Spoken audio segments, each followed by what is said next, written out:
Hi friends, today I'm going to tell you guys about a real incident which happened. It is a plane losing both engines and fuel at 41,000 feet and pilots managing to land it. And just one thing I want to tell you. Imagine you're driving across a long stretch of highway on your car when, you run out of fuel. You might just call a friend or a taxi driver. But again, imagine you are just a pilot flying a commercial airline full of people. That's what happened to Air Canada 143 on July 23rd, 1983. It was a normal day for Air Canada 143 on July 23rd, 1983. The two pilots on board were Robert Pearson and his assistant Maurice Quintal. That day, Air Canada 143 was making a short trip from Montreal to Ottawa. And first, there was an issue. The computer that managed fuel loading was not working properly. So the crew took a calculator and calculated the fuel in pounds. And in total, they had 40,165 gallons. And then the crew checked these calculations 3 times and everything seemed correct. But they had only half of that. How can that such big emergency go unnoticed? Well, it was because the crew in Montreal and the flight crew forgot that time Canada was switching from the imperial system of measurement to metric. And let me tell you one thing. A kilo is only half a pound.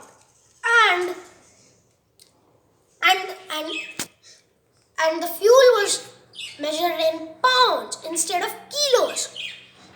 But sometimes they were using imperial also, but only the older planes were using imperial.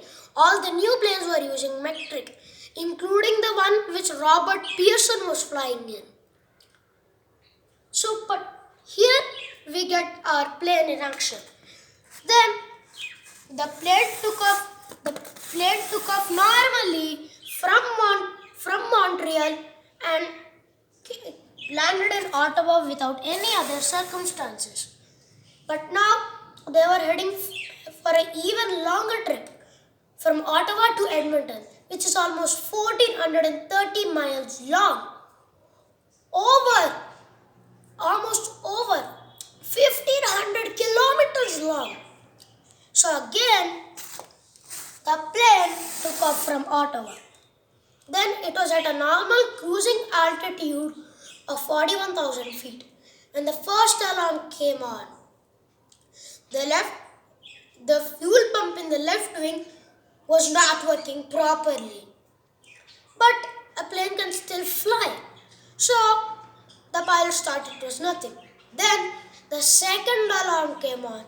Now the whole left wing and the engine was shut down. So the half power was shut down, half of the fuel was shut down, and half of the hydraulics was shut down. Let me tell you one thing.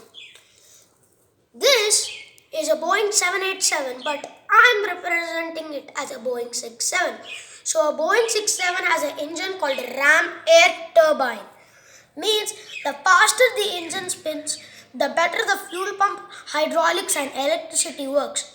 But now half of that was gone. But our story doesn't end there. Then the third alarm came on, which was again the same fuel pump had stopped working in the right wing, but the engine was not shut down. That time they were only almost halfway to Edmonton. Then after another 38 kilometers, the fourth alarm came on, which was both of the engines shut down and no fuel backup. The plane had run out of fuel and then the electricity was shut down. The pilot's navigation system also shut down. So the pilots knew that they had no chance of heading to Edmonton, so headed for Winnipeg instead. But then there was another issue. The plane, which was gliding, suddenly stopped and started descending down at high speed. So Robert Pearson immediately tried to control the air traffic control, and they somehow tried it. And they told the air traffic control to tell the rate of the plane's descent so that they would have a chance of landing in Winnipeg. Then the air traffic control said they would do their best, but they could not again send the signals to the navigation system on the plane because it was shut down. So they took an old-fashioned ruler and kept it on the radar to see the rate of the plane's descent. It was really high per minute. So again, after another 300 kilometers, the pilots finally understood that they had no chance of landing in Winnipeg. So then Maurice Quintal got an idea. He saw the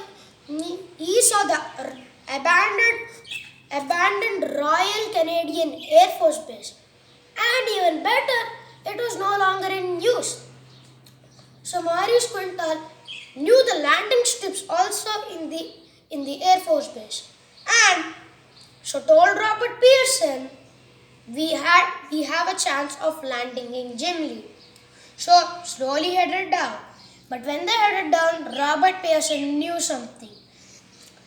That abandoned air base was converted into a motorsports park.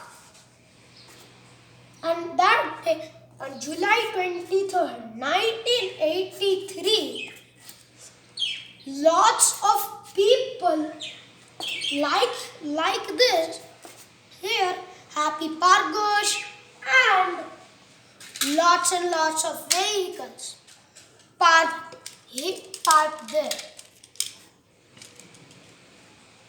Then again they told air traffic control that there was a problem landing here, but they had no chance of landing in another place, and they had no other option because the rate of the plane's descent was very high, almost 1,000 feet per minute.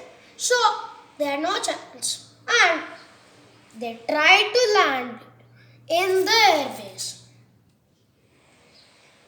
But then there was another problem. The plane could not land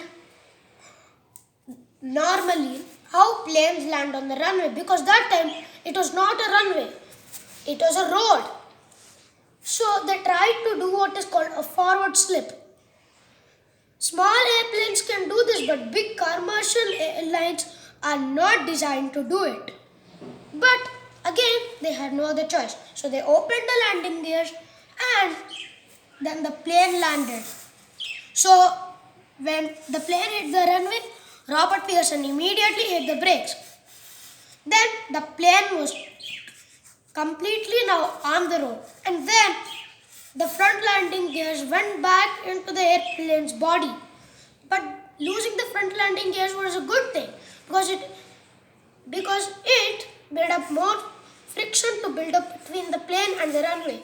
Means it came to a halt much earlier, and then the plane stopped. And the plane only stopped almost 100 feet away from the parkgoers. And listen this, not a single passenger or a single crew member or a single parkgoer was even smallly hurt. And then both of the pilots got a certificate for outstanding airmanship. And then after 2 years, Maurice Quintal had an option of becoming a pilot, means a pilot captain.